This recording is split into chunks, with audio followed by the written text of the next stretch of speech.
So what's up, y'all? It's your girl Melissa Renee with BellaMinded.com, and I got something to say real quick. So one thing I want to say first and address is the fact that a lot of things that happen to us in our lives, especially when we become adults and we're in adulthood, is a reflection of our decisions and our choices and our mentality, what we choose to stew in, how we choose to think, what we choose to believe, the actions or inactions that we take or don't. So the topic I want to talk about is the strong friend. The strong friend that's been labeled to have to endure and take everybody's issues and have to feel like they have to be accommodating to people, be the strong one, be there for your the bad times, your good times, your indifferent times. And I'm seeing this a lot lately where I'm seeing people, a recent post that, young lady expresses how she's always have to be there. It's draining and she doesn't have people there for her, the strong friend. And I believe that the strong friend has metamorphed into a way, once again, that we don't like to take accountability for our actions or inaction. I don't know if people ever saw my video. You could go back and see where I talk about kindness and the difference between somebody who's genuinely a kind person and someone who's nice but tries to portray themselves as being kind. Why I bring that up is because a lot of times when it comes to holding ourselves accountable, we like to hold ourselves accountable in a victim mentality state of mind, in the sense of saying, I'm just too nice, I'm just too giving, I just do so much. How this correlates with the strong friend label is the fact that a lot of times when you hear strong friends speak on the issues that they have being a strong friend, is that they will speak about how they're so giving and they do so much for people and they so strong and they're always the giver and never the taker. And this is the issue that they'll speak on. That's it. They'll speak on it in the sense of being a victim. So let's break this down, because I feel like there's a lot of manipulation in this and there's not a lot of transparency and truth in this situation. And I'm going to go back to when I first said a lot of times our issues and the things that we have are a result of our decisions and the things that we do, and we don't hold ourselves accountable.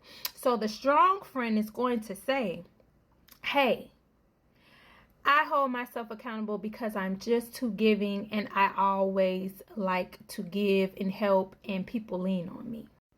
What they're not going to discuss and talk about is the fact of why they do it. Why do you feel like you have to be the strong friend? Who put you in that position? Who told you you had to be the friend to endure it all? Now, on that video I saw, the young lady did have some self-awareness enough to say that, yeah, I struggle with some abandonment issues. Therefore, I do tend to want to be in that position of helping and giving and being the strong friend because I feel like that's what I have to do in order to appease people, have friends, have people around me, have people to like me, have people to love. That, my dear, is an example of codependency. That's a type of codependency. Now, where I appreciate and I am grateful at the fact that she acknowledged that, I still feel like she still didn't unpack some really deep, maybe even dark stuff about her codependency.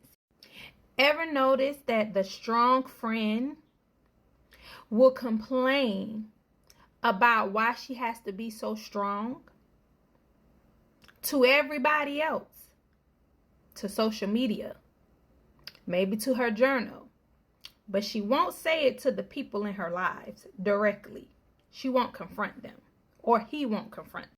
Could it possibly be that there are people in the strong friend's life who allows there to be an open line of communication where they do say, hey, how are you today? How are you feeling today? What's been going on with you?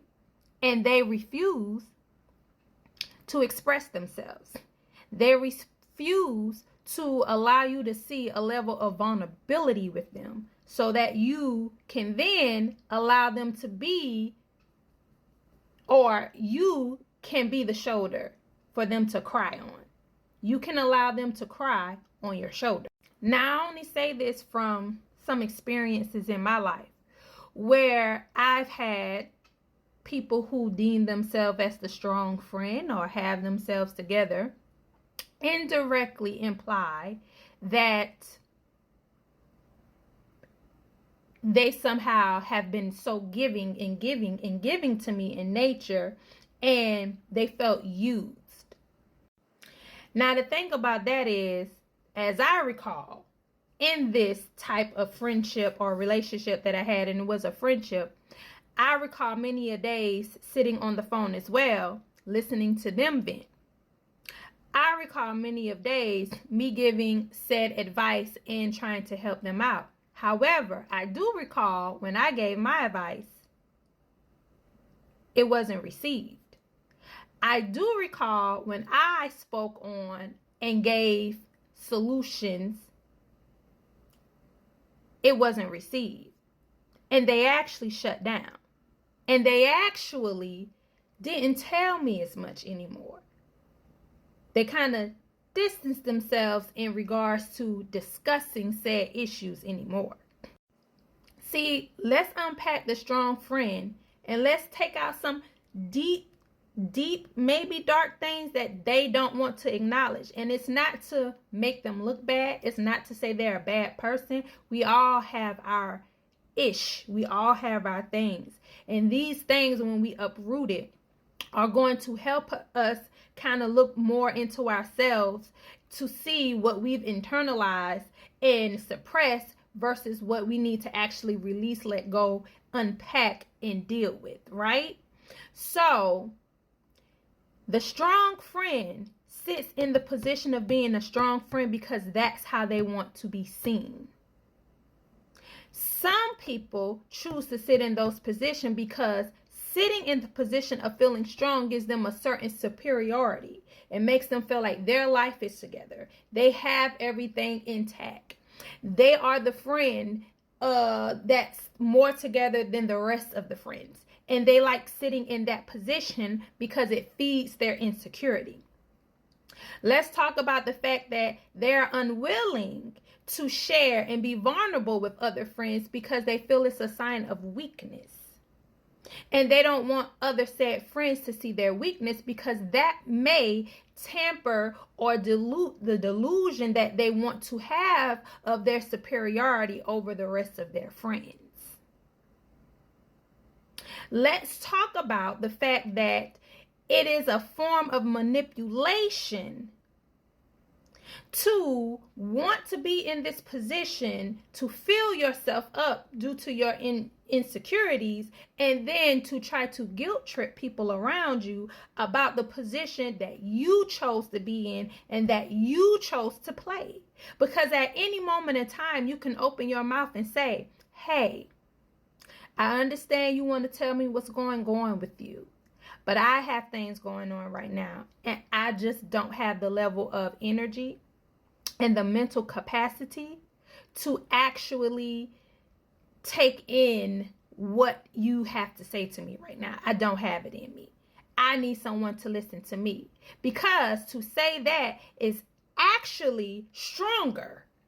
To be able to be vulnerable and speak your truth and be honest and honor your feelings to someone, that's stronger than sitting there with your mouth closed, not saying a word, holding it all in because you are trying to drive a certain ego, a certain image, a certain appearance to feed your superiority. I'm done.